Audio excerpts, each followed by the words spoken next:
दोस्तों, नमस्ते, जय माता दी। मैं अपने चैनल सोना मोदी लोकगीत, नेहा लोकगीत दोनों पे आप लोग का स्वागत करती हूँ। छोटा सा बहुत प्यारा पति पत्नी का लोक झोंक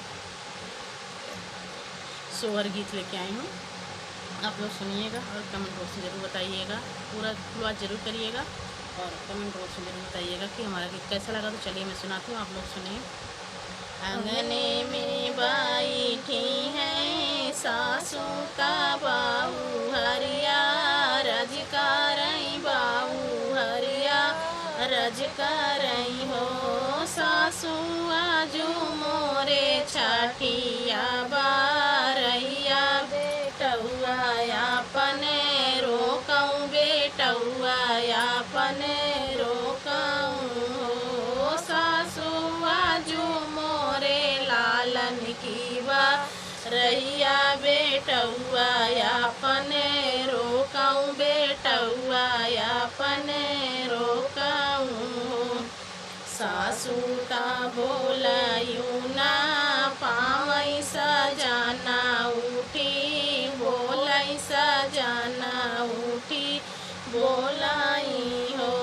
रानी बड़े साहेब कई नौकरिया, नौकरिया हम जाबई, नौकरिया हम जाबई हो। अरे अरे काली बादरिया जामा का पनिया, बरसऊँ जामा का पनिया बरसऊँ हो। बदरी रोकी लेती पिया की डगरिया, लवाटी गारा यामई, लवाटी गारा यामई हो।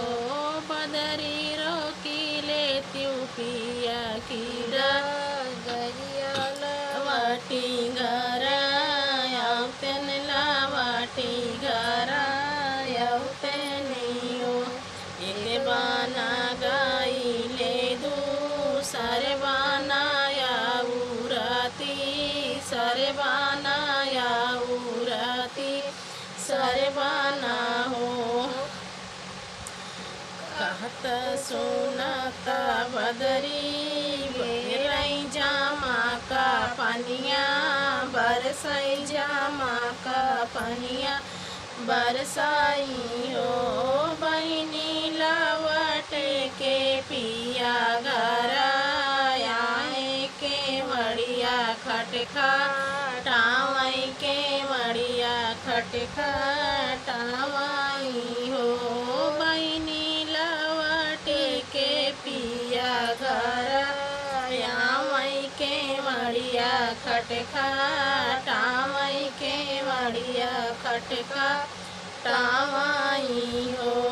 रामा की होयाए कुकुरा भी लरिया का चोर चाह, रैया की चोर चाह रैया ही हो।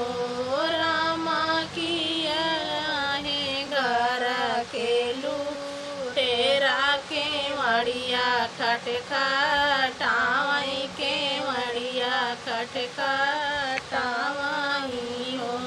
रामा की आए घर कई लुटेरा, के मड़िया खटखा टावई, के मड़िया खटखा टावई हो। नाही हम कुकुरा भी लरिया, नाही ता चोरा चारी, नाही ता चोरा चारी नी हो। रानी हम रानी हाई हम घर के लुटेरा, के मड़िया खटखा टाए, के मड़िया खटखा टाए हो। सुना सुना हमारी रानी मात के खोलाऊँ, के मड़िया ता खोलाऊँ, के मड़िया ही हो। सुना सुना सुना हमारी रानी माता खोलाऊँ, के मड़िया ता खोलाऊँ, के मड़िया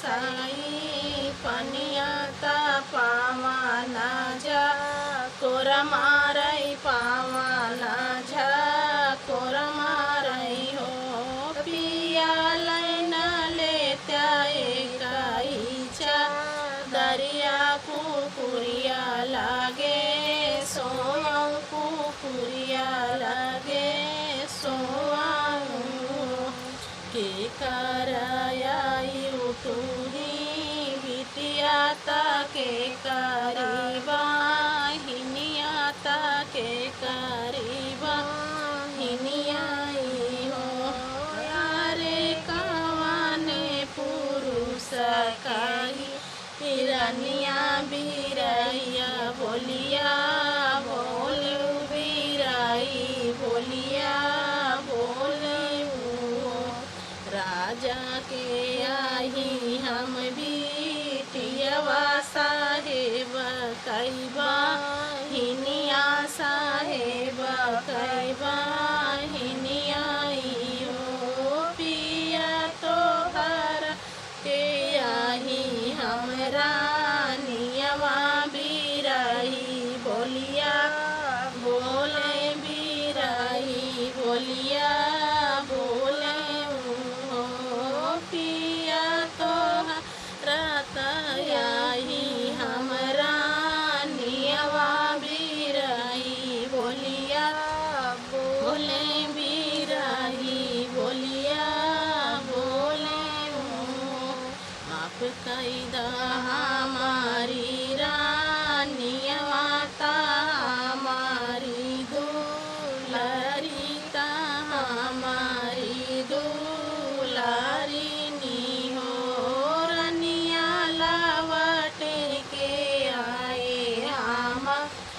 घरवा के वड़िया रानी खोलऊं के वड़िया रानी खोलऊं रानी का बाऊना दिलावा दू खौबैता हृदय से लागौबैता हृदय से लागौबई हो।